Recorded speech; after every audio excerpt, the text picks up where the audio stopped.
ऐसी मौका शायद ज़िंदगी में एक ही बार मिलता है। ईएमआरएस जैसा एग्ज़ाम देखो कितने साल बाद हुआ, और वो भी वन टायर एग्ज़ाम है ओनली, बस एग्ज़ाम निकालो नौकरी लो। बीपीएससी भी ऐसा ही ट्रेंड चला रहा है पहले से, 2 बार एग्ज़ाम ऑलरेडी ले चुका है। मैंने सेकंड टाइम दिया था, निकला नहीं।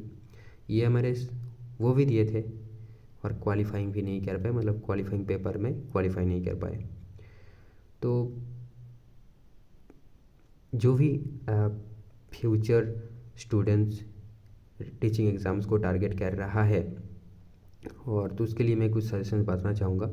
डेफिनेटली मेरे मिस्टेक से ये चीज़ें लर्न किए गया है, ना कि कोई आर्टिकल ब्लॉग पढ़ के मैं ये सारी चीज़ें शेयर करूँगा।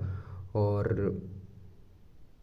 क्या है ना कि जो मेरी तरह बीपीएससी या ईएमआरएस में फ़ेल किए हैं, मतलब फॉर्म फिल किए थे, एग्ज़ाम दिए थे और एक होप लेकर एग्ज़ाम दिए थे, ठीक है, विथ प्रिपरेशन भी दिए थे, उसके लिए भी कुछ बातें मैं शेयर करना चाहूँगा इस वीडियो के थ्रू। ओके, तो देखो, जो भी टीचिंग लाइन में आना चाहते हैं तो मैं तो ये सोच रहा था कि चलो यार, सब्जेक्ट को पढ़ना बहुत ज़रूरी बात है, तो सब्जेक्ट को पढ़ते हैं। नहीं, ऐसा नहीं है कि मैं सिलेबस के बारे में नहीं पता था, ऐसा नहीं है। बट एक चीज़ होती है ना, जैसे कि मान लो रीजनिंग, अरिथमेटिक, ये सारी चीज़ें डेवलप करने में आपको टाइम लगता है ना।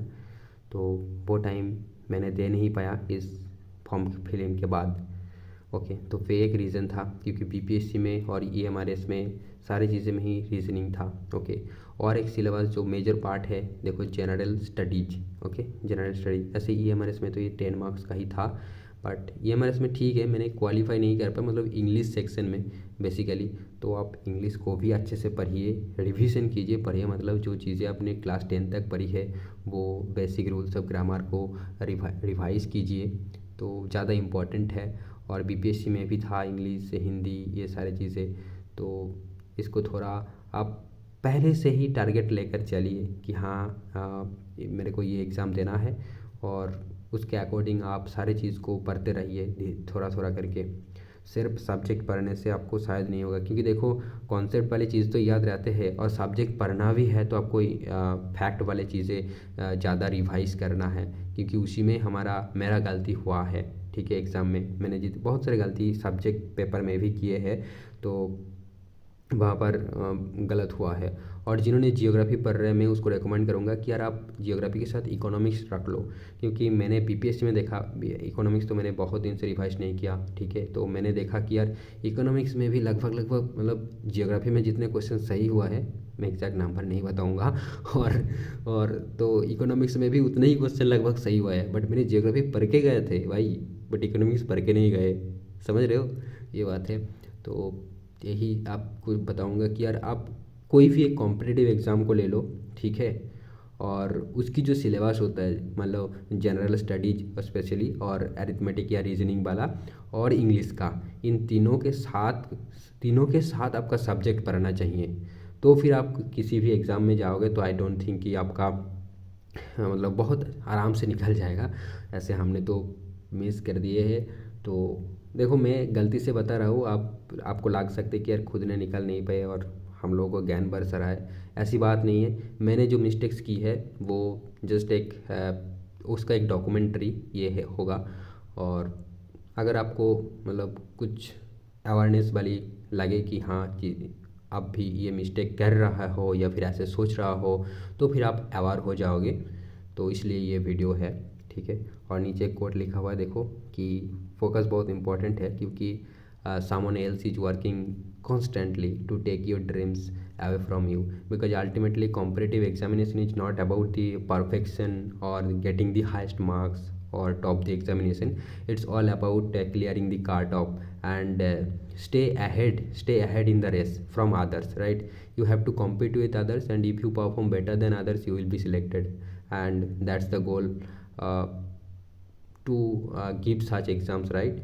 So be focused and work hard constantly. Okay, एक दिन 2 दिन कर लिया ऐसे तो नहीं चलेगा। तो ये बात है। तो अब से मैं फोकस कर रहा हूँ कि यार चलो थोड़ा जीएस सेक्शन और एरिथमेटिक और स्पेशल इंग्लिश, क्योंकि इंग्लिश ने मेरे को बहुत दर्द दिया इस ईएमआरएस एग्ज़ाम में। मैंने सोच रहा था कि यार चलो इंग्लिश तो पढ़ते हैं, क्या ही देगा, कुछ कर लेंगे आर्टिकल प्रिपरेशन, बट उसमें भी गलत हुआ, ठीक है। और हाँ, गलत ही हुआ है, इसलिए आया था, प्रिपरेशन आया था, आर्टिकल आया था, वॉइस चेंज आया था, ये सारी चीज़ें आए थे, बट उसमें उनमें से भी गलत हुआ। और सिनोनिम एंटोनिम, तो ये सारी चीज़ें आप पढ़ते रहो इंग्लिश को, और उसके साथ साथ जनरल स्टडीज यानी पॉलिटी, इकोनॉमी, हिस्ट्री, ये सारी चीज़ें आपको पढ़ते रहना चाहिए, ठीक है। और एरिथमेटिक या रीजनिंग, वो वाला चीज़ जो है वो उसको भी आप प्रैक्टिस करते रहना चाहिए। तो आप शेड्यूल डेवलप कीजिए, आप ग्रेजुएशन कर रहे हो, मास्टर्स कर रहे हो, कोई बात नहीं, आप उसके साथ साथ ये सारे चीज़ों को लेकर चलिए, तो आपको एक बेटर स्टैंड पॉइंट मिलेगा कोर्स ख़त्म करने के बाद। क्योंकि हमारे कॉलेज के दौरान कोई उसमें फोकस ही नहीं रहते यार, ठीक है। और ये जो जेआरएफ नेट वाली बात है ना, इसमें भी बहुत कंपटीशन है यार। मैं आज आकर देख रहा हूँ कि यार एक एक फॉर्म, मतलब पीएचडी करूँगा तो उसके लिए फॉर्म भरना पड़ेगा मेरे को 2500 देकर, यार 1500 देकर, भाई कहाँ से लाऊँ ये, ठीक है। और मतलब सिलेक्ट होना भी तो एक बात है ना। और देखो आप जेआरएफ निकाल के मतलब पीएचडी करोगे तो भी आपको स्टाइपेंड कितना मिलता है, वही लगभग 45 के आसपास या 40, I don't know exactly. But अगर जैसे बीपीएससी, एमआरएस जैसा एग्जाम में आप सिलेक्ट हो जाते हो तो वही लगभग सैलरी मिल जाता है और करियर आपका सेट है। तो ये देखो पीएचडी एक पैशन का भी बात है, तो मैं यहाँ पर कंपेयर नहीं कर रहा हूँ, बट जिन लोग मेरे जैसे बैकग्राउंड से हो, और मिडिल तो नहीं बोलूँगा यार, पुअर ही बोलूँगा, ठीक है, पुअर क्लास से बिलोंग करते हो, जैसे कि मतलब फाइनेंशियल कंडीशन बहुत ही ख़राब है मेरे जैसा, तो वो मैं सजेस्ट करूँगा कि यार आप पहले से ही प्रिपरेशन करते रहो ग्रेजुएशन के साथ साथ, ठीक है। तो वो ज़्यादा करियर प्लानिंग रहेगा आपके लिए। मैं तो यही मानता हूँ कि यार मैंने अगर कर लिया होता ऐसा, ठीक है, ग्रेजुएशन के साथ साथ थोड़ी बहुत अगर कुछ एग्ज़ाम के पीछे भागता, तो मेरा जीएस सेक्शन, अरिथमेटिक, रीजनिंग, ये वाला सेक्शन मेरे लिए पूरा नया नहीं रहता। मैंने किया नहीं ना, इसलिए तो नया है। तो ये मिस्टेक मत कीजिएगा आप।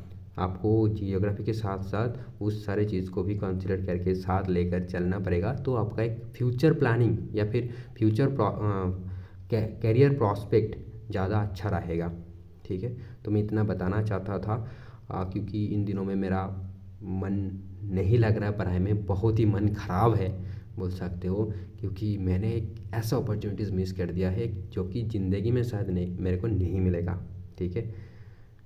तो वो बात है, अब देखते हैं आगे जाकर क्या कर सकता हूँ मैं। तो चलिए आज तक यहीं पे रखता हूँ। Thank you friends. और आपका भी कुछ सजेशन है, जो भी है आप ज़रूर कमेंट करके मेरे को बता दीजिएगा, ताकि उस पर मैं विचार कर पाऊँ और सही डिसीज़न ले पाऊँ। Thank you friends.